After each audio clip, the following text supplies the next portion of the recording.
Le dimanche 6 décembre 2009, M. Gilles Barre de Baie-Saint-Paul devenait diacre permanent.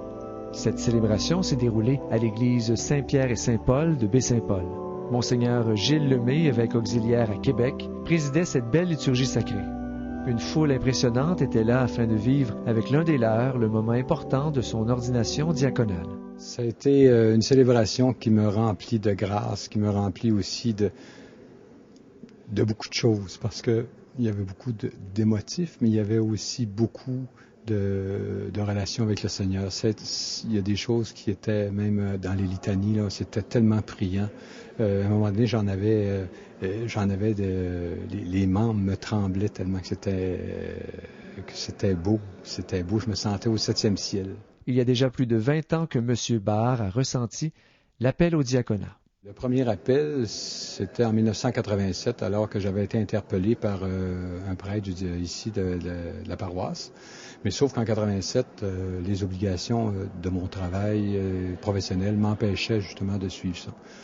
Puis en 2001, quand j'ai pris ma retraite, la première chose à laquelle je me suis intégré, ça a été d'abord Alpha, mais aussi aux Associés des Petites Franciscaines de Marie.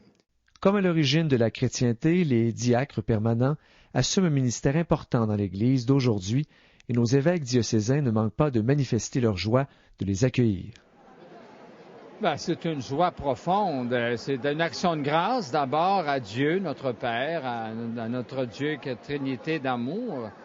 Une action de grâce pour l'appel, pour le choix. Accompagné à l'orgue par Mme Renée Gagnon et sous la direction de M. Jean-Louis Simard, un chœur vocal d'occasion, formé de choristes de l'unité pastorale Monts et Merveilles, a contribué d'une manière exceptionnelle à faire prier sur une musique inspirante. Son témoignage de famille est très important.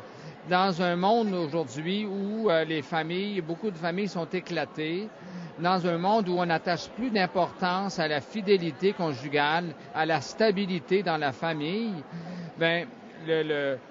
le diacre avec son épouse a un témoignage très, très fort à donner, très précieux, qui va devenir comme un roc.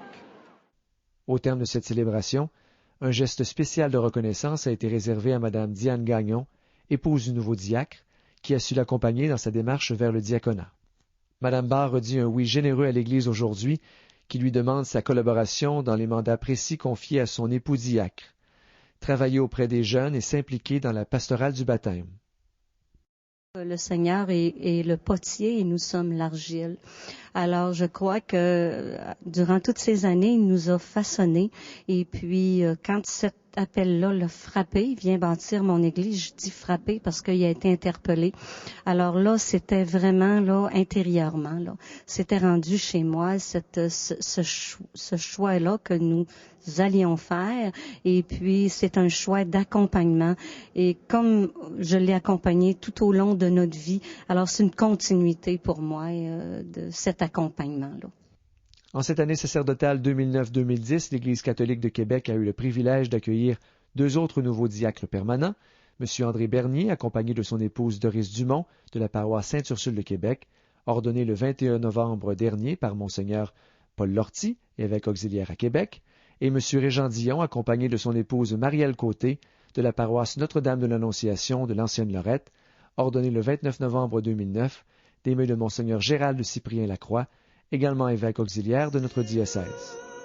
Alors que la liturgie de l'Avent 2009 nous invite à l'espérance, relevons la tête et rendons grâce à Dieu pour les merveilles qu'il accomplit dans le cœur de ceux qu'il appelle à son service, spécialement les ordonnés au diaconat permanent. Confiance, il poursuivra dans notre Église et dans le monde le travail qu'il a si bien commencé.